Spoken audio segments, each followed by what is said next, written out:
सत साहिब सतगुरुदेव की जय। बंदी छोड़ कबीर साहिब जी की जय। बंदी छोड़ गरीबदास जी महाराज जी की जय। स्वामी राम देवानंद जी गुरु महाराज जी की जय हो।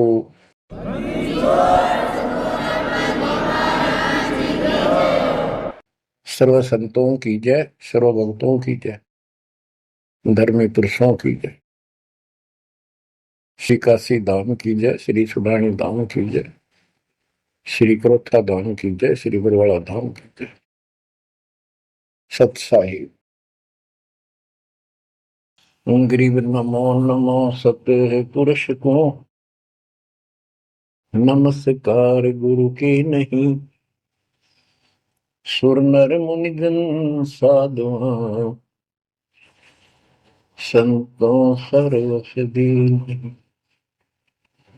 सतगुरु साहिब संत सब, दंडवतम प्रणाम। आगे पीछे मध्य हुए, किनको पूर्व। कबीर सतगुरु के उपदेश का, सुनिया एक विचार। जय सतगुरु मिलते नहीं, जाते नरक द्वार। नरक द्वार में दूत सब, करते खेचा तान। उनसे कभू नहीं छूटता, फिरता चारों खाने। कबीर चार खानी में भरमता, कबहू न लगता पार। सो फेरा सब मिट गया, मेरे सतगुरु के उपकार। जय जय सतगुरु मेरे की, जय जय सतगुरु मेरे की। सदा साहिबी सुख से वसियो, अमरपुरी के डेरे की। जय जय सतगुरु मेरे की, जय जय सतगुरु मेरे की। सदा साहिबी सुख से वसियो, सतलोक के डेरे। निर्विकार निर्भय तू ही, और सकल वैमान। जी साधो और सकल वैमान। सब पर तेरी साहिबी, सब पर तेरी साहिबी। तुझ पर साहिब नाम, निर्विकार निर्भय। परमपिता परमात्मा कबीर परमेश्वर जी की असीम श्रद्धा से बच्चों आपको अमर कथा सच्चा ज्ञान सुनने को मिल रहा है। आपकी किस्मत परमाने अलग लेखनी से लिखी है, अलग आपका अकाउंट है, जिस पर काल का कोई अधिकार नहीं है। बच्चों, परमात्मा का एक एक शब्द अपने को सत्य मानना होता है। या तो भक्ति पर लगो मत, भोगो कष्ट। भक्ति पर लग के भी और भक्ति मार्ग में अविश्वास होता है तो वो प्राणी सफल नहीं होता। जैसे दास को पहले शुरुआत में परमात्मा की चाह खूब थी और ये सुना करते थे द्रौपदी का चीर मिट गया, नरसिंह दास भगत की कुंडली भगवान ने ली। तो इस तरह की बातें आत्मा मानती थी, भगवान कुछ भी कर सकता है। पर कोई कह देता था नहीं ऐसा नहीं हुआ करता है, तो वैसे भगवान की आस्था बनाने के लिए कह रखा है, ऐसा नहीं हो सकता। तो मन ये भी मान लेता था कि ऐसा ना होगा, पर भगवान तो है। केवल इतना मानकर भक्ति कर रहे थे, दीक्षा भी ले ली थी। और फिर परमात्मा ने ऐसा अजब गजब किया, वो सारी शंका मिटा दी। लोहे की जाड़ी को 1 फुट से ज्यादा बढ़ा दिया, और दोनों को बढ़ा दिया, एक को नहीं। तो बच्चों, विश्वास बहुत जरूरी है। जैसे आपको उदाहरण दिया जाता है सत्संग के माध्यम से। एक गांव के बाहर 2 साधक साधना कर रहे थे। एक 40 साल से बैठा था, आयु 60 के आसपास हो चुकी थी। दूसरा 4 वर्ष से साधना करने लगा था, वो भी घर त्याग कर बाहर आश्रम बना रखा था। तो बच्चों, वैसे तो साधना दोनों की ही शास्त्र विरुद्ध थी। पिछले संस्कार से प्रेरणा इतनी प्रबल हो जाती है कि आत्मा भगवान की तरफ तड़प जाती है, उसको खोज के लिए निकल पड़ती है, और जैसा कोई मार्गदर्शन मिलता है उसी अनुसार अपना सारा जीवन कुर्बान कर देती है। उससे उसको कुछ तप मिल जाता है, बन जाता है, और कुछ सिद्धियां आनी शुरू हो जाती हैं। उससे उसका वह बोलबाला हो जाता है। फिर उसकी मृत्यु के बाद वह एक यादगार बना दी जाती है। वो नरभाग आप तो नरक में गया, आने वाले उस गांव की कई पीढ़ियों को भी नरक भेजने का सामान तैयार कर गया। आने वाली पीढ़ियां उसी को मत्था टेक टेक के उस कब्र पे, उसकी मूर्ति पे, और अपनी मनोकामना पूर्ण करवाती हैं। होता किसी का कुछ नहीं, पर वह भावना बन जाए, एकाधिक वैसे सूत बैठ जाए, दाव लग जाए, स्वाभाविक। जो भक्ति ना करते उनका भी हो जाता है, वो तो उसका संसार होता, और वो नियमित उसका कर देते थे। अब हम भी ऐसे ही थे।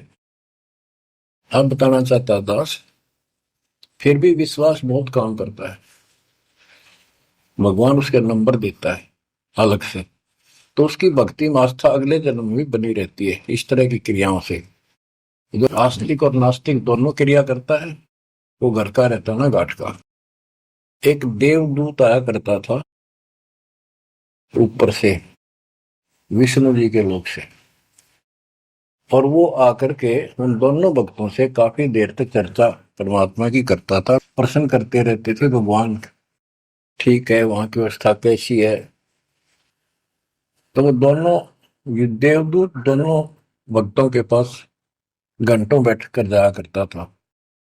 देवदूत से भगवान ने पूछा भी, विष्णु ने, कहा जाता है ये ऐसे ऐसे आपके भगत हैं, बहुत गजब के, कुर्बान हाथ के लिए तो उस गांव में, और मैं वहां बैठ रहता हूँ कुछ देर जाके, आपके ऊपर तो कुर्बान है। तो भगवान बोले, विष्णु जी बोले, मैं भगत तो एक है, एक तो वैसे टाइम पास करे। देवदूत बोला, जी वो होगा जो 40 साल से आपके लिए कुर्बान घर छोड़ के आया हो। तो भगवान बोले, ना, दूसरा जो 4 साल से बैठा है वो भगत है, उसको मुझ पर विश्वास है और बड़े पर को विश्वास नहीं है। ये बात उस देवदूत का गले नहीं उतरा, ये तो हो ही नहीं सकता। तो भगवान ने समझ लिया कि देवदूत की विश्वास नहीं मेरी बात पे। तो विष्णु जी बोले, भाई एक काम करना देवदूत, आज तू लेट जाना समय से, बस जिस समय जाता है, और फिर वो पूछेंगे कारण लेट होने का, तो उनको फिर ऐसे बताना कि आज भगवान ने समय दे रखा था कि दोपहर को सुई की नोक में से, जिसमें धागा डाल, सुई के नक्के में के सुराख में हाथी निकाल लेगा भगवान, और कहना कि मैं उसको देखने के लिए रुक गया, और भगवान ने हाथी उस सुई के नक्के में के निकाल दिया। वो इसी तरह की क्या, देवदूत पहले उसके पास गया, बड़े के पास, क्योंकि उसको भरम था। तो विष्णु जी ने कहा था, फिर ये देखना वो कौन क्या प्रक्रिया करता है, तुझे स्वयं फैसला हो जाएगा भगत कौन है। देवदूत उस बड़े के पास गया, उसने भी ये जाते कारण पूछा कि क्या बात, देवता से लेट हो गए, आपकी बहुत इंतजार थी और आपके साथ बैठकर भगवान की चर्चा करते थे, अच्छा समय व्यतीत होता था। क्या बात होगी, क्या कारण हो गया, लेट हो गया बस। देवदूत ने वही बताया कि आज दोपहर को भगवान ने एक लीला करनी थी, वो देख कर आया। तो भगत बोला, क्या लीला की? कि कमाल कर दिया भाई, हद कर दी। भगवान ने एक हाथी को सुई के नक्के में निकाल दिया। इसको देख कर आया मैंने, इसको देखने के लिए रुका था। भगत बोला, 40 साल वाला देवदूत, देवता, इसी झूठ बोल, किसी का जत जा, ये कभी हो सकता है? सुई के नक्के में का हाथी निकल जा, क्यों झूठ बोल रहा है? देवता होकर ऐसी बात कर रहा था। तो देव की होश उठ गया, उसके सारे अनुभव फेल हो गया। तो भगवान ठीक कह के थे, तो कति डांगर है। जब इसको इतना विश्वास नहीं, भगवान कुछ नहीं कर सकता, तेरे जैसा घसियारा है, फिर भक्ति क्यों कर रहा है? देवदूत उठ कर चल पड़ा। फिर वो 4 साल वाले के पास गया। उसने सोचा, यूं तो हमारा धमका दे मेरे को, गुस्से होएगा, इसको तो ज्ञान ही कुछ नहीं होगा अभी तक। उस 4 साल वाले ने भी, भगत ने पूछा, देवदूत तभी लेट हो गए, आपके आने की बड़ी इंतजार रहती थी, आज तो सोच लिया था शायद नहीं आएंगे, क्या काम हो गया ऐसा कोई, हमें भी बताओ। देवदूत बोला, भाई क्या बताऊं, झूठ में कह नहीं सकता, और सच्ची की शेखर गला उतरती नहीं। भगत बोला, बताओ तो सही क्या बात है? क्या दोपहर को भगवान ने एक लीला करनी थी, मैं उसको देखने के लिए रुक गया। क्या लीला थी? देवदूत बोला, सुई के नक्के में क्या भगवान ने हाथी निकालना था। भगत बोला, फिर क्या हो गया? क्यों निकाल दिया, कमाल कर दिया। बोला, बस भगवान ने निकाल दे, सारी पृथ्वी ने, धरती ने सुई के नक्के में गया, आप हाथी में आश्चर्य कर रहे हो? तो देवदूत ने सीने से लगा लिया उस बालक को। मैं बोला, धन्य तेरे माता पिता जिससे जन्म हुआ। भक्ति कर विश्वास नहीं, तो खाक भक्ति है वो। कह कबीर सुनो भी साधो, मैं तो हूं विश्वास में। तो अपने परमात्मा की विज्ञाप है, अविश्वास नहीं होना चाहिए। और ये धीरे धीरे आपके साथ भी परमात्मा ऐसी लीला करते रहेंगे, और कर भी दी होगी। और ना भी हो तो इतने सारे प्रमाण दिए जाते हैं, विश्वास कर लेना, परमात्मा की भक्ति से दूर ना होना। बच्चों, आपको अजब गजब का ज्ञान दास बता रहा है, जो संत गरीबदास जी ने परमात्मा से प्राप्त हुआ। और ऐसा निर्णायक ज्ञान है, इसका रिजल्ट इस पूरी कथा का फिर बाद में आपको बहुत अच्छा निष्कर्ष मिलेगा। पार्वती जी शिव की पत्नी, और 108 बार मर चुकी थी। 109वें जन्म में भी उसने शिव जी को ही पति बनाया। ये संस्कार था उनका। नारद मुनि ने एक दिन आके पार्वती जी को समझाया कि हे माता, भगवान शंकर जी के पास एक ऐसा मंत्र है जो आपको बता देना, उस नाम के जाप से आप अमर हो जाओगे। अन्यथा आप 108 बार मर चुके हो, और वो भगवान उसकी प्रमाण के लिए आपके शरों की खोपड़ी की माला बना रखी है। 108 है, गिन दिए। पार्वती जी बोली, भाई नारद बिल्कुल सही है, 108 है। मैं पूछती हूँ ये किसके के यू क्या है, तो वो टाल मटोल कर जाते हैं। तो हे माता, आपका जन्म मरण मिट जाएगा। तो वो बोली, भाई ये मेरे बात समझ में नहीं आती कि शिव महाराज जी मेरे से कुछ नहीं छुपाते, और इसने ये कैसे छुपा रखा मंत्र मेरे से, मेरे से बहुत प्यार करते हैं। और बताते हैं तेरी मृत्यु के बाद मैं बहुत रोता था।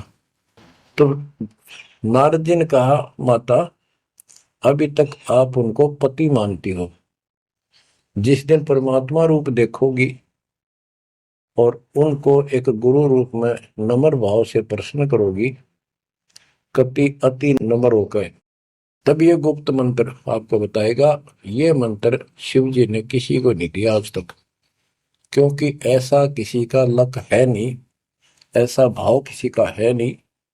तो आपको वो भाव बनाना पड़ेगा जिससे वो आपको अमर मंत्र दे दे। नारद कह के चला गया। पार्वती को बेचैनी होगी, माता जी को। शिव जी जब घर आए और दिनों तो वो दूसरे ढंग से बात करा करती, क्योंकि पत्नी बराबर का हकदार होती है, हिस्सेदार होती है। उस दिन चरणों में लेट गई, दंडोत प्रणाम किया और चरण पकड़ के रोने लगी और कहने लगी, हे भगवान, मुझसे ऐसी कौन सी गलती बन गई कि आपने मेरे से वो अनमोल मंत्र छुपा रखा है। हे भगवान, मैं 108 बार मरी, क्या आप दुखी नहीं हुए होगे? मुझे वो नाम बता दे जिससे मेरा जन्म मरण मिट जाए। अब शिव जी उसके मुंह की तरफ देख रहा है, पार्वती की सारी आओ भाव को समझ रहा है। कहने लगा, पार्वती आज तेरे को कौन सा भगवान आत्मा मिल गया जिसने तेरी बुद्धि बदल दी? ये तेरी बुद्धि का ज्ञान नहीं है, तेरे को तो मैं जानता हूं, ये बात तेरे मन में भी नहीं आती थी।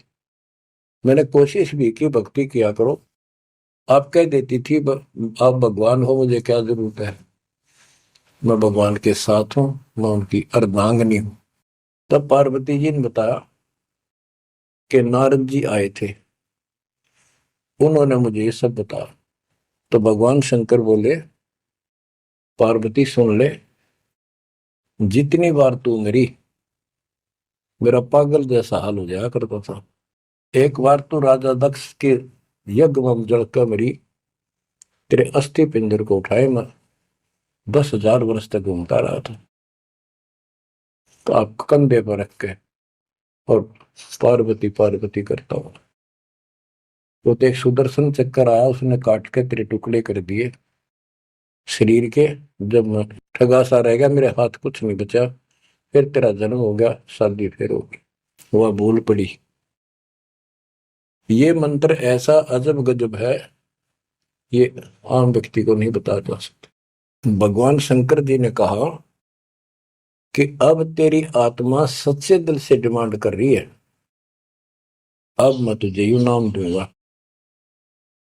गरीबदास जी बताते हैं कि जैसे सीप एक जानवर होता है, शंखला सा जैसे एक शंख होते हैं, इस टाइप के मजबूत शरीर का, और उसको सीप बोलते, सीप।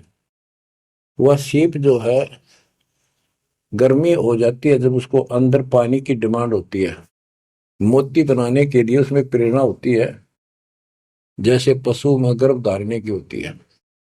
उस समय सीप समुद्र के ऊपर आ जाती है, ऊपर बादल गरज रहे होते हैं, यदि उसका मुख खुला हो और बारिश की एक बूंद भी उसके मुख में चली जा तो उससे मोती बनना शुरू हो जाता है। उस बूंद को लेकर शिप वापस समुद्र में गोता लगा जाती है, उसमें मोती बन जाता है।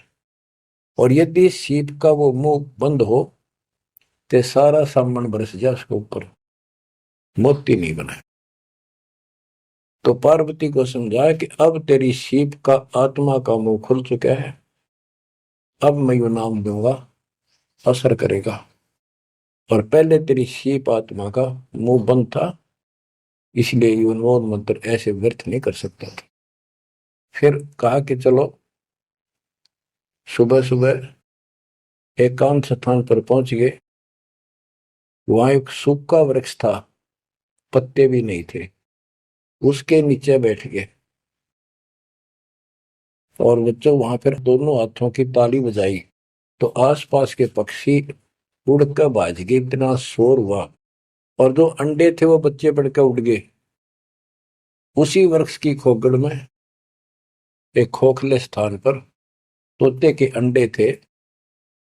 वो जो अंडे थे उस स्वस्थ अंडे तो बच्चे बढ़ के उड़ गए। अस्वस्थ था एक अंडा, कति खराब हो गया था, गंदा हो गया था, वो वहीं रह गया। भगवान शंकर को पता नहीं था कि इसमें कोई तोते के बच्चे भी हैं, अंडे भी हैं। उनको मालूम था कि अंडे भी होंगे तो बच्चे बनकर जा चुके होंगे। अब बच्चों, बहुत सी कहानी इस एक ही कथा से आपको समझ में आएगी। जैसे ये क्या करते हैं, भक्ति ना करके मृत्यु के प्राप्त हो जाते हैं, फिर क्या करते हैं, अस्थियों को उठाते हैं, जड़ी हुई हड्डियों को, उनको उठाकर गंगा में बहा के आते हैं। उनका उद्देश्य तो ये होता है कि इसको इतने गहरे पानी में डाल दे कि जो व्यक्ति मर जाता है, स्त्री या पुरुष, जब वो प्रेत बन जाता है तो अपने घर आता है।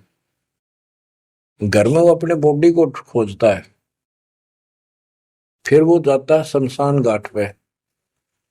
उसको एहसास होता है कि ये ताजा ताजा जो फूके गए हैं ये तेरी हड्डी है। उन हड्डियों को अपनी मान कर उनके चिपक जाता है भूत, और फिर कभी घर और कभी उन हड्डियों के पास वहां चक्कर काटता रहता है और परिवार वालों को तंग करता है। तो क्या कर, इसीलिए उसको उन हड्डियों समेत उठाकर उसने इसी जगह डाल दे हैं, उसको भेदा नहीं लगता और वो भटक भटक के चला जाता है। तो बच्चों, अब हमने न तो ये क्रिया करनी, क्योंकि हम भूत बनाए को नहीं, हमारी सच्ची भक्ति है और उससे कोई समाधान नहीं हो जाता। तो इसी प्रकार तो दास बताना चाहता है कि मरने के बाद भी उन हड्डियों को भी वो जीव अपना मान रहा था कि मेरी है, उनके चिपक जाता है। इसी प्रकार जो गंदा अंडा हो गया था, वो आत्मा उसका चिपकी हुई थी कि मेरा है। हालांकि वो कति खत्म हो चुका था, कुछ दिनों में उसकी वो सूख जाता, खत्म हो जाता, फिर वो उसको छोड़कर चलती। तो वो आत्मा उसके साथ चिपकी हुई थी। उधर से पार्वती जी को कथा सुनाना शुरू कर दिया, अमर कथा सुनाई। क्योंकि गरीबदास जी कहते हैं, कबीर साहब ने बताया, हम बैरागी ब्रह्मपद सन्यासी महादेव, सोहम मंत्र दिया शिव जी को, वो करे हमारी सेव। तो कबीर साहब ने इन सब को यो अमर ज्ञान सुनाया था, सतलोक वाला, सृष्टि रचना सब सुनाई। भगवान ऐसा है, भगवान ऊपर है, भगवान ऐसा है, वो सबका मालिक है। जब तो मान ली, प्रथम नाम एक ले लिया, किसी को ओम दे दिया, किसी को सोम दे दिया, किसी को श्रीयम हरियम दे दिया, किसी को किलियम। इस तरह इनको अपना बनाया परमात्मा ने। और फिर सोचा था कि दोबारा मैं आऊंगा, अगर इनकी बुद्धि काम करेगी, इनकी आस्था ठीक रही, तो फिर नए सिरे तो मंत्र पहला दूंगा। जब दूसरी बार परमात्मा गए तो इन सब की बुद्धि काल ने फेर दी। इन्होंने सुनी भी नहीं कबीर साहब की बात। तो कबीर साहब वापस आ गए। अब वो ज्ञान शिव जी को था, पार्वती को बताया और मंत्र दिया उसको।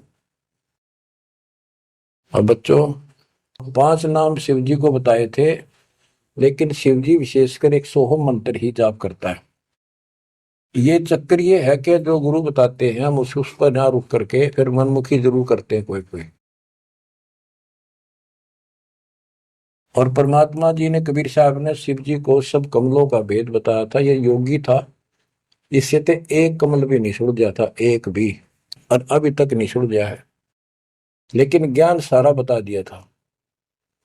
तो पार्वती को सुनाया जा रहा था ज्ञान, पार्वती यश करती जा रही थी, देखो ये मूल कमल है, आगे चलो स्वाद चक्र है, फिर नाभि कमल है, हृदय कमल है, उसमें ऐसे ऐसे देवता हैं, कंठ कमल में ऐसा है, त्रिकुटी कमल तक पहुंचा दिया बस।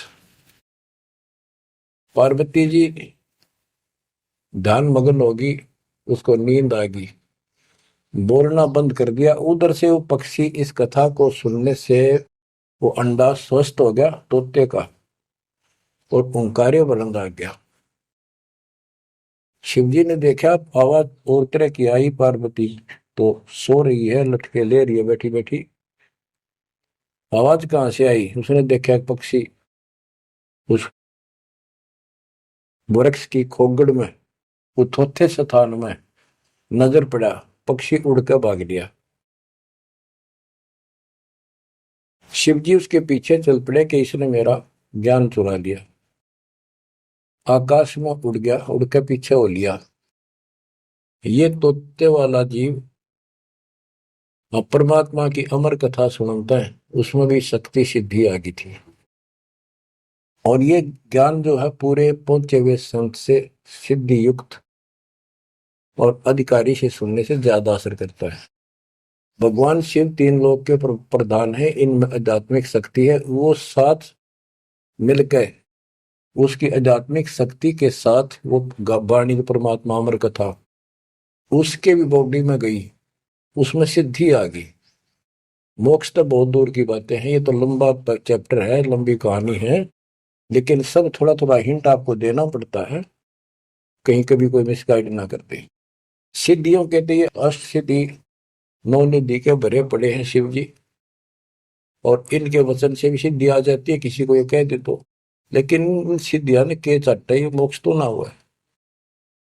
भाव कहने का ये है कि वो तोते वाला प्राणी वेद व्यास के आश्रम में पहुंच गया, उड़ता उड़ता पीछे पीछे शिव जी। वहां शरीर छोड़ गए, और व्यास की पत्नी ने जमाई ली थी, उसके द्वारा सांस के द्वारा उस सूक्ष्म जीव अंदर चला गया। और जब गर्भधारण का समय आया तो उनके गर्भ में स्थान लिया, उस बच्चे के शरीर में प्रवेश हो गया, 12 वर्ष तक वहीं रहा। आगे कथा इसमें आगे आएगी, वो बताऊंगा। अब ये वाणी सुनाऊंगा जो आसानी से आपका समझ में आएगी। मोक्ष मुक्ति का लख्यान बेवा, ब्रह्म में पुत्र व्यास सुखदेवा। सतगुर मेरा महादेव पंका, 84 की मिटी न शंका। के महादेव जैसे भी उनको मिले, फिर भी 84 लाख योनियों का चक्कर उसका मिटा नहीं।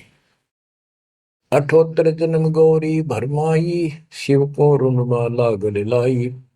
अर्ध शरीरी देवी गौरा, जिनका थीर बयानी मोरा। 108 जन्म पार्वती जन्मती मरती रही, और शिव जी ने उसके सिर की माला, सिर के रुंड खोपड़ियां माला बनाकर गले में डाल रखी थी। अर्ध शरीरी देवी गौरा, जिनका थीर बयानी मोरा। अर्धंगनी थी शिव की पार्वती, और उसका भी मोक्ष नहीं हुआ। नारद मुनि उपदेश बखाना, गिरजा सुनो मोक्ष पद ज्ञाना। सुन हे देवी गौरा माई, 68 तीर्थ पर भी नाई। पिंड प्रदान किए का बारा, खुला नहीं मुक्ति का द्वारा। जब पिंड प्रदान कहते हैं ना, पिंड प्रदान करने से भूत जुनी जा छूटे थे, पिंड प्रदान करंत गरीबदास जिंदा के नहीं मिला भगवंत। जैसे पार्वती भूत पड़ गई, पिंड प्रदान कर दिए, भूत जुनी छूट गई, और फिर पता नहीं किस दुनिया में चला जाता प्राणी। इसके संस्कार अच्छे थे, ये फिर मनुष्य जीवन, लड़की का जन्म हुआ, शिव जी के ब्याह गई। ये पिछले जन्म जन्मांतर की शक्ति भक्ति के कारण मनुष्य जीवन ज्यादा भी हो सकते हैं, लेकिन मोक्ष न होने से फिर 84 लाख योनियों में जाना था। इस पार्वती ने भी आगे भी जाएगी, शिव जी भी मरेगा, पार्वती भी मरेगी, और फिर ये 84 लाख योनियों में जाएंगे। कहते हैं चंद सूरज की आयु लग, जीव का रह शरीर। सतगुर से बैठा नहीं तो अंत कीर का कीर। अगर चांद सूरज की आयु तक भी जीव का शरीर रहे और पूरा सतगुर मिला नहीं, तो अंत में कीड़े मकोड़े बनेगा। अब नारद जी बता रहे पार्वती जी को, सुन हे देवी गौरा बाई, 68 तीर्थ पर भी नाई। पिंड प्रदान किए के बारा, खुला नहीं मुक्ति का द्वार। सारे कर्म कांड कर लिए तेरे मृत्यु के बाद, तेरा फिर भी मोक्ष नहीं हुआ, फिर जन्म हुआ। रुंडमाला शिव के गले माही, सो देवी तुम जानो माही। ग्रीव रुंडमाला शिव के गले, गेजा के सब शीश। भक्ति दुराई देव को ना परसा जगदीश। तुमरा देवी रूप विशाला, शिव तो पैर रहे रुंगमाला, भौतक पर लहो हो जाई, लंबी उम्र शिव कलिमाही। दीर्घायु शिव है अनुरागी, तुम देवी गौरी दिल त्यागी। मूल मंत्र ने नाम सुनाया, ताते कल्प हुए तेरी काया। महादेव देवनपति देवा, जाकी करी न गौरी सेवा, कर बंधन कर शीश नवाओ, तन मन अर्पो शीश चढ़ाओ। शिव है मोक्ष मुक्ति के दाता, तो से भेद कहूं गौरी माता। शरण गहो चिंतामणि केरा, ताते प्राण अभय हो तेरा। कमल रूप देवी दिल की न, नारद मुनि उपदेशी चीन्या। जब आए शिव मंदिर अवधूता, देवी शरण लिए शत्रुपा। अब कहते नारद के कहने से पार्वती जी ने, गौरी देवी ने कपिक पाक साप दिल कर लिया, कमल की तरह। कमल के ऊपर कोई मैल नहीं होता, ना कोई धूल टिकती है, ना जल टिकता है, ना कोई कीचड़ टिकता है। तो ऐसा साप दिल किया। और जब शिवजी घर पर आए, उनके चरणों में चरण लिए शत्रुपा, सच्चे भाव से चरण लिए। चरण पकड़ रोवत है बाला, मोरे शीश किए रूपमाला। मोसे भक्ति दुराई देवा, न जाने नी तुम्हारी सेवा। मोसे भक्ति दुराई स्वामी, हमसे भेद कहो निज दामी। मैं अबला हूं बाला बोली, पार निभाओ हमारी डोली। कति चरण पकड़ के कहने लगी, मैं तो बोली बोली सी लड़की हूं, और मेरा बेड़ा पार करो। बच्चों, ये सारी कहानी आपको मौखिक सुना दी। इन वाणियों में सारा इसी का निष्कर्ष है। अब क्या बताते हैं, गृह मूल मंत्र महबूब का एक सुनाओ मोही। पार्वती जी कहती है शिव जी को कि उस परमात्मा का समर्थ शक्ति का जो मूल मंत्र है वो मुझे बता दो। अब इन मूल मंत्र का पता नहीं, जिस भी नाम को ये गुप्त रखते हैं, जो विशेष नाम के पास है, उसी को मूल मंत्र मान रहे थे। गृह मूल मंत्र महबूब का ए सुनाओ मोही, युगन युगन के पातक कटे, छूटे तेंद्र द्रोही। पूर्व जन्म की कथा सुनाओ, मूल मंत्र हमें शिव गोराओ। भूल रही भवसागर हमी, मोक्ष मुक्ति के दाता तुम ही। शिव बोले सुन देवी बाता, को उपदेशी मिला विदाता। ये तो ना ही ज्ञान तुम्हारा, हम सो भेद कहो परवार। कि आज जैसे तू बोल रही है कि तेरी बुद्धि की बात नहीं, तुझे कौन ऐसा भगवान आत्मा मिल गया जिसने तेरा मन फेर किया। गिरजा कह सुनो शिव स्वामी, तारण तर आदि घरनामी। नारद मुनि उपदेश समोदम, दीन ज्ञान ध्यान परमोदम। शिव समर्थ बोले हैं जब ही, गौरी ज्ञान सुनाया तब ही। कोटि कल्प प्रलय युग बीती, ज्ञान ध्यान सब ही परचिति। तुमरा मन नारद मुनि फेरा, सुनो ज्ञान तुम गौरी मेरा।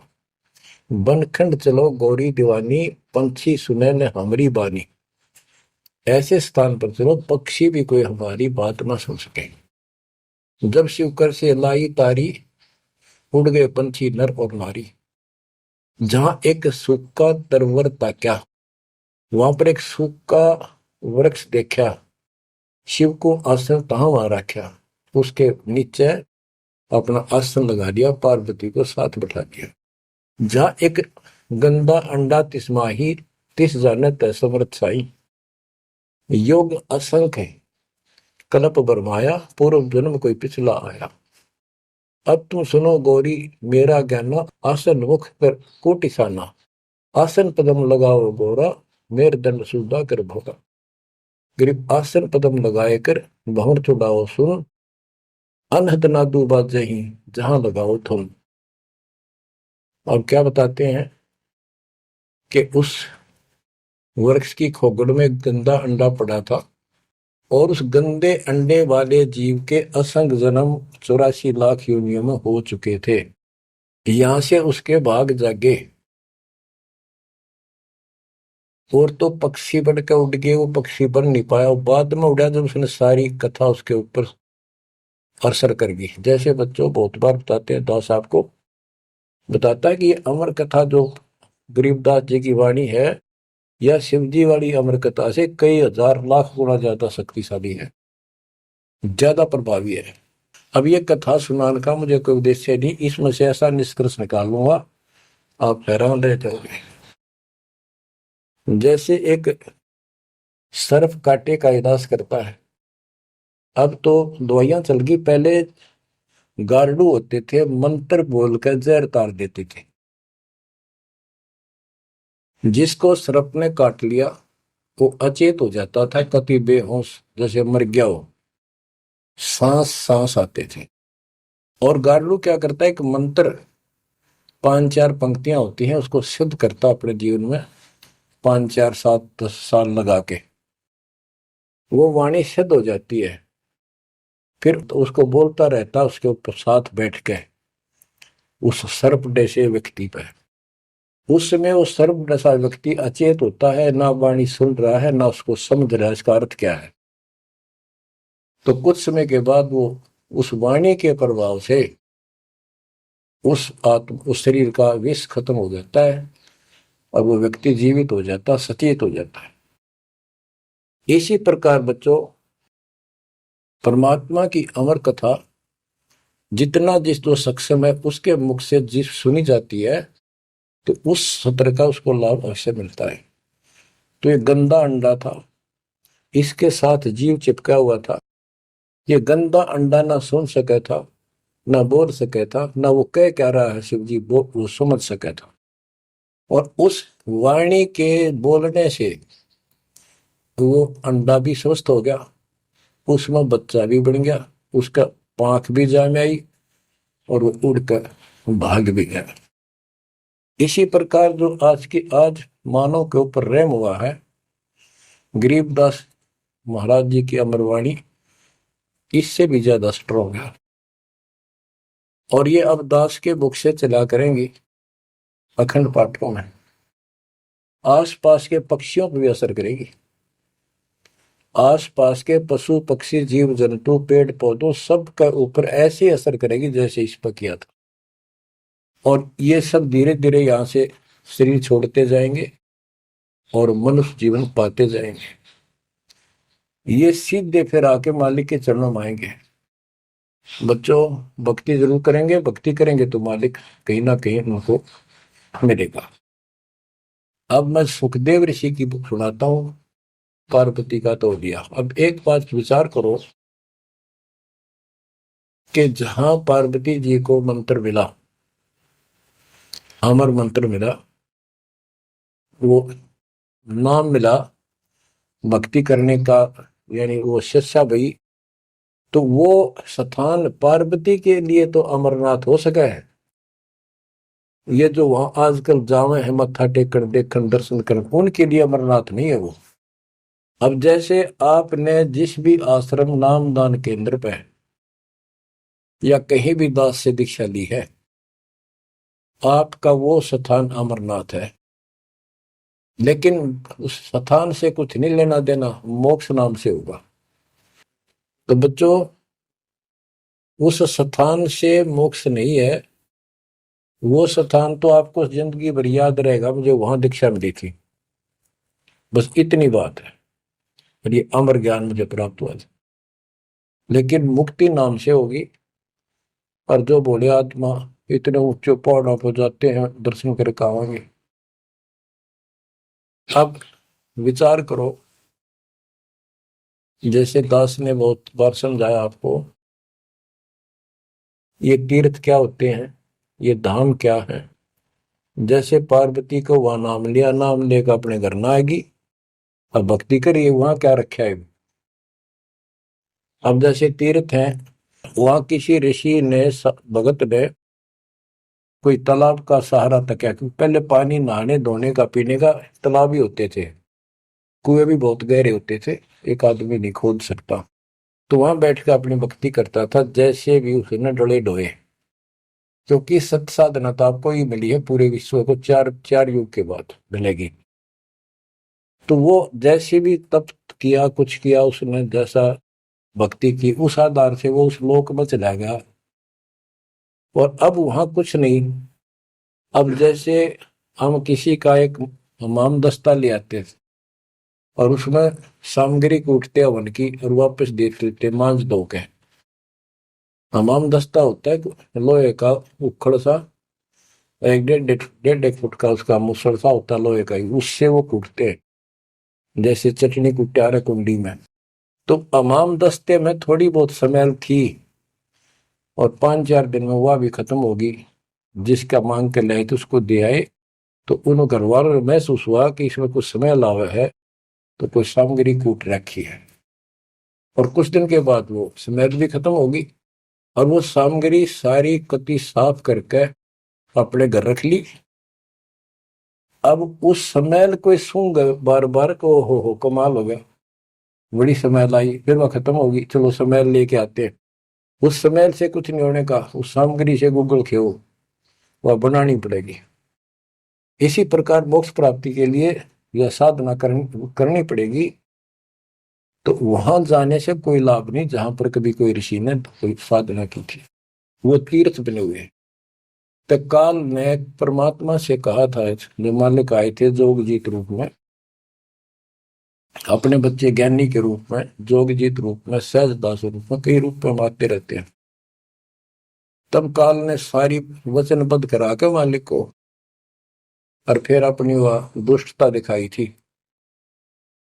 क्यों कहा था जाओ ज्ञानी वैसे जाओ, जोग जीत संसारा, जीव न माने कहा तुम्हारा। जीव तुम्हारा कहा न माने, हमरी और वो बात बखाने, तीर्थ व्रत और झूठे जब तब मन लाऊं, देवी देव देवर पुजवाऊं, या वो जीव को बरमाऊं। द्वादश पंथ करूं मैं साजा, नाम तुम्हारा ले करूं आवाजा। द्वादश पंथ जो नाम जो ले, सो मेरे मुख में आन समोई, और अनेक पंथ चलाऊं, या विद जीवों को बरमाऊं। तो आज वो सारा काम इसने कर रखा है। अब आप किसी को समझा के देख लो, आपका सर हो जाते हैं। तुम हमारे देवताओं को ऐसे बताते हो, हमारी साधना को गलत बताते हो, तीर्थों में जाना ठीक नहीं, व्रत रखना ठीक नहीं। तो काल ने बोल रखा था कि हमारी ओर हो बाद बखाने, हमारी ओर हमारा तरफ पक्ष लेकर के वाद विवाद किया करेंगे। अब बच्चों, जो दास बता रहा है कि जो अमर पाठ, अखंड पाठ या वैसे वाणी सत्संग जहां भी चल रहे हैं, चला करेंगे, चलते हैं, चलेंगे, वहां आस पास के पक्षियों को भी इसका राहत मिलेगी। और जैसे सुखदेव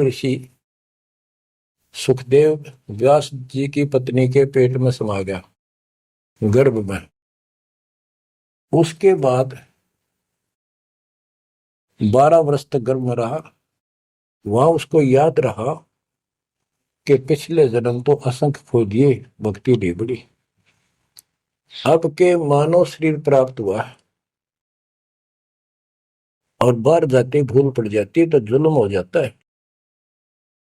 इस डर के मारे गर्भ से बाहर लिया। 12 वर्ष बीत गए, ब्रह्मा विष्णु महेश को टेंशन हुई, ये तीनों आ गए। इन्होंने कहा कि सुखदेव बाहर आओ, 12 वर्ष तक गर्भ में ठीक नहीं, हमारी मर्यादा खत्म होती है। 9 महीने भी माताएं गर्भ में बच्चा रखती है, बहुत परेशान हो जाती है, और 12-12 वर्ष रक्षा करेंगी, ये गलत परंपरा डलती है, आप ऐसा ना करो, बाहर आओ।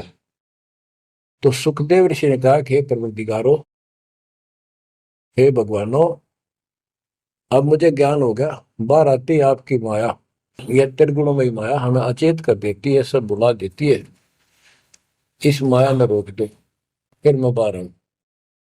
इन्होंने कहा भाई ज्यादा हम भी नहीं रोक सकते, ये हमारे से भी बहुत ज्यादा प्रबल है, हमारे बस की बात नहीं है, बस कुछ सेकंड के लिए रोक सकते हैं। तब उसने कहा जी कुछ सेकंड के लिए रोक दो। तो कुछ क्षण के लिए रोकी, इतना में सुखदेव बाहर आया। तो उसको भक्ति की प्रेरणा बनी रही, भगवान की याद रही। उसी समय 9 नाथ 84 सिद्ध यानी 93 बच्चे और लड़के पैदा हुए, ऐसा इत्तेफाक था, संस्कार था उनका। उनको भी ये बातें याद रही, उनमें से 9 तो नाथ बन गए और 84 सिद्ध कहलाए। उन्होंने भक्ति की प्रेरणा बढ़ गई, बचपन से ही मालिक की याद बनी रही। लेकिन सच्चा सतगुरु ना मिलने से ये भी डले डोए। अब बच्चों ज्ञान पूरा आ चुका है और वो ठीक का समय आ गया है। गुरु पूरा, ज्ञान पूरा, भगवान पूरा। तो अब जो ये वाणी चले हैं और दास के मुख से चला करेगी, ये कत्युत मस्तार देंगी। काल के पता नहीं कितने जुगाड़ को तोड़ेंगी, कितने जीवों का उद्धार बनेगा। मनुष्य का तो कहना ही क्या, डांगर डोर पशु पक्षी कीड़े मकोड़ों को भी सहारा मिलेगा इसका। ये इन पुराणों से कथा है, ये आपके सामने सच्चाई इस तरह है। अब तो सुखदेव ऋषि जब बाहर आया, उड़ कर चल पड़ा वहां से। पिता ने कहा बेटा, व्यास जी ने कहा पुत्र एक बार शकल तो दिखा दे। 12 वर्ष इंतजार की, पुत्र होगा। तब उसने कहा एक देवा दूतम, कोई किसी का पिता नहीं पूतम। पिताजी पता नहीं कितनी बार तू मेरा पिता बन लिया, पता ना कितनी बार मैं तेरा पिता बन लिया। अब मुझे समझ में आ गई है, मैं आपकी तरफ देखूं नहीं, मेरा मोह बन जाएगा। ये छूत की बीमारी है, ये मोह। ये विस्तार से फिर कभी बताएंगे। और ये हम आप लावा जाने का, लेकिन ये उसकी गलती थी। ज्ञान ना होने से इसने इतना ही समझ थी तो वो उस समय गलती कर गया। चलो जो भी इसकी सोच थी, उस आधार से ये वहां से चल पड़ा। पिता पीछे पीछे मोह में दूर तक गया, वहां से आकाश में उड़ गया, अंतर्ध्यान हो गया। आगे जाकर फिर प्रगट हो गया। अपने और नाल जो बच्चे की नाभि से, माँ की नाभि से चिपकी होती है, वो गेल बाहर आकर टूट गई, टूट कर बाहर आ गई। वो बाद में काटा करते हुए बिना कटवाई कंधे पर घेर कर उठ गया, आगे काटूंगा। अब आकाश में उड़न की सिद्धि उसमें उस मंत्र से आ गई, वो अमर कथा से। अमर कथा में शिव जी ने पूर्ण परमात्मा की महिमा बताई, जो कबीर साहब ने उसको सुना रखी थी। इसमें काफी प्रकरण है, अब इतना समय नहीं जो मैं वो शायरी बताऊंगा आपको। कभी परमात्मा ने दया की बड़ी जेल में, फिर उनको विस्तार से समझाया करेंगे। तो कहने का भाव ये है कि सुखदेव ऋषि को अभिमान हो गया कि मैं बहुत बड़ा सिद्ध पुरुष हूं, आकाश में उड़ जाता हूं। तो बच्चों स्वर्ग में जाने लग गया, और स्वर्ग के देवता ऋषि महर्षि सब उसको, उसकी जो है ना पूरी वो करे, सम्मान करें, उसकी आरती तारे कि बड़ा धन भाग है तेरे, बड़ी सिद्धि प्राप्त कर लिए। इन इतना पता सिद्धि आएगा, और जन्म से ही छोटी उम्र में आपको इतना कुछ प्राप्त हो गया, आप तो बड़े पहुंचे हुए हो। तो सब उसकी खूब अच्छी तरह प्यार रखे, महिमा गाओ। एक दिन उसको, उसने स्वर्ग में जाने की इच्छा व्यक्त की विष्णु जी के लोक में। वहां उसको इसलिए नहीं जाने दिया कि उसका गुरु नहीं था। विष्णु जी तक बात कही। विष्णु जी ने पूछा कि हे ऋषि जी, आपने गुरु नहीं बना रखा? अगर नहीं, गुरु की क्या आवश्यकता है महाराज, ये गुरु बना रहे वो नहीं आ पाए और मैं बिना गुरु के आ गया। विष्णु भगवान बोले ठीक है, वो अलग बात है, या वही रह सकता जो पहले गुरु बनाओ। फिर एक बीमारी और अहंकार के, मेरे बराबर पृथ्वी पर कोई गुरु नहीं, मैं बाल ब्रह्मचारी, वहां कोई ऐसा संत नहीं, वह बनाओ गुरु किसको? विष्णु जी ने कहा कि राजा जनक मेरे परम भक्त है, आप उनसे दीक्षा दो। यूं कह के विष्णु जी चले गए, उसको बाहर निकाल दिया पार्षदों ने। वो स्वर्ग में आए, वहां सारी कथा बताई। फिर अन्य स्वर्ग, कोमर स्वर्ग, फिर ऋषियों के पास आए नीचे, उनको बताया तो सब ने कहा कि सुखदेव बहुत बड़ी गलती कर रखी है, गुरु नहीं बनाएगा, गुरु नहीं बनाएगा तो गधा बनेगा। तो पिछले जन्मों में उसको एकदम वो रील सी चल गई कि मैं कभी गधा बना था एक बार, पर अंधा हो गया, स्वामी ने छोड़ दिया, कुमार ने, और मैं भटकता भटकता इन नाले में फंस गया। मेरा पुड़ी बना ली लोगों ने, आन जान लागे, मैंने कहा नहीं, भटक के भूखा मर के, भूखा होकर तब मरा, प्राण निकले। उस भय से उसको चिंता बनी, फिर अपने पिता के पास वापस आता है। व्यास जी देख के बड़े खुश हुए कि बेटा आ गया, सारी बात पूछी, तो सारी अपनी समस्या बताई पिताजी के सामने। पिताजी ऐसे ऐसे बात है, भगवान ने कहा कि राजा जनक को गुरु बनाओ। तो व्यास जी, क्योंकि जितने भी महापुरुष है वो एक सुर में बोलते हैं, उनको इतना ज्ञान तो है, गुरु बिन बात नहीं बनती। उसने विशेष ज्ञान तो सुना नहीं था, वो बैटरी चार्ज होगी, उसने उड़ा फिर था, उससे ज्ञान था ही नहीं इसको। तो व्यास जी बोले, रे बेटा, मैं तो खुश था, चलो बेटा ना मेरे पास आया, पर न्यू चर्चा तो चल रही है, व्यास का बेटा इतना पहुंचा हुआ है, अब तने गुरु नहीं बना रखे, मैं तो तुम्हें कमाल कर दिया। तो दो कोडी का जीव नहीं, कल नहीं ये तेरा प्राण छूट जाएंगे या बैटरी खत्म हो जाएगी और नरक में जाएगा बेटा, गुरु बिन बात पड़ती है। तो आखिर में हार कहने बोला, हे गुरुदेव, हे पिताजी, मैं कैसे गुरु बनाऊं राजा जनक को। राजा जनक गृहस्थी भाई, ओए होए, और कैसे शीश निभाऊं जाए, जनक विदेही राजा भाई, कैसे शीश निभाऊं जाई। ओहो। सुखदेव बोले, ज्ञान विवेक का हमने स्त्री का मुख नहीं देखा। तो उसके पिताजी बोले, जो भगवान ने कह दिया, अरे तू अब भी अगरम बगरम कर रहा है, ये करने का जीव नहीं, तेने ज्ञान भी क्या आएगा, कहाँ जाएगा फिर तू, वहां तेरे को पढ़ने नहीं देंगे स्वर्ग के अंदर। जो मरता क्या नहीं करता, राजा जनक के द्वारे गया, वहां चरणों मत्था टेका और अपने कल्याण का मार्ग पूछा। बच्चों, क्योंकि यहाँ समय बहुत कम मिलता है, इससे बहुत सी जानकारी होगी आपको, अजब गजब ज्ञान होगा। क्योंकि अभी तक दास ने आपको केवल प्रमाण दिखाए, सारे ग्रंथ सुलझाए और एक नंबर का ज्ञान आपके हृदय में जमा दिया कि जो दास कह रहा है वो सारी सच्ची है। अब दास कोड वर्डों में, संकेतों में भी ज्ञान समझाएगा, तो भी आपकी आत्मा गिल्ला कैच करेगी साथ के साथ।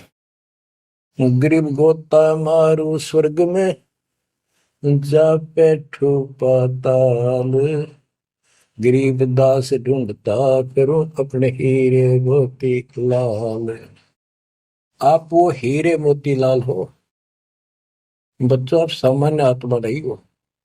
जब परमात्मा आपको कैसे रंग रहा है, रंग में कैसे दूध अमृत पिला रहा है आपको घर बैठे, आपको नहीं पता इसका क्या प्रतिफल होगा।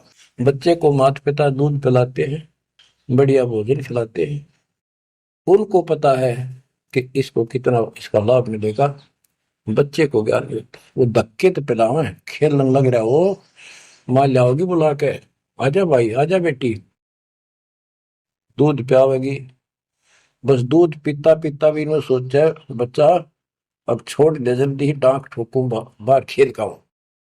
अब वह दूध पिया के फिर छोड़ देती, जा वे खेल है तू। तो बच्चों, ये अमृत दूध है आपकी आत्मा के लिए। अपना काम करो, संसारी काम करो, फिर तो दिन का जो होमवर्क क्लास वर्क है वो भी करो। तो ज्ञान का जो असर है ये व्यर्थ नहीं जाएगा, आपकी आत्मा को इतनी ताकत दे देगा जिसमें भक्ति बिल्कुल सुदृढ़ हो जाएगी, सुरक्षित रहने लग जाएगी। क्योंकि मन में दोष नहीं रहेगा, कोई गलती करे बनेगी नहीं, तो सब कुछ सुरक्षित रहेगा। आपके मोक्ष के लिए परमात्मा ने कसर नहीं छोड़ रखी, जो भी संभव व्यवस्था है वो सारी कर दी है। बच्चों, तुम भी दया करियो, रहम करियो उस परम पिता पे। और इस दास की उम्र देखो, और दास कहाँ है 9 साल से, ये देखो, और यहां से आपके लिए क्या कर दिया उस दाता ने। उस मालिक को देखो ध्यान से। आप बालक नहीं हो, आपकी आत्मा में समझ आ जानी चाहिए कि ये क्या हो रहा है। कुर्बान हो जाओ, संसार की भूल जाओ बातों को, जो ज्ञान हम देते हैं उसके ऊपर समर्पित हो जाओ। तन मन धन सब अर्पिए, भक्ति मुक्ति के काज, जिनके उर्म बंदगी के इंद्र का राज। बच्चों, इंद्रिय कर्म न लग लगार, जो भजन करे निर्बुंद रे, गरीबदास जग कीर्ति होगी, जब लग सूरज चंद्रे, जब लग सूरज चंद्रे।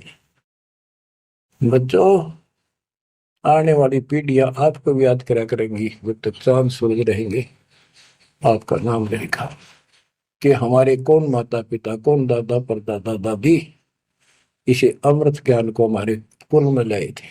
आने वाली पीढ़ियों के उद्धार के लिए तुम जिम्मेवार हो। कुर्बान हो जाओ, परमात्मा आपको मोक्ष दे, सदा सुखी रखे। सत साई।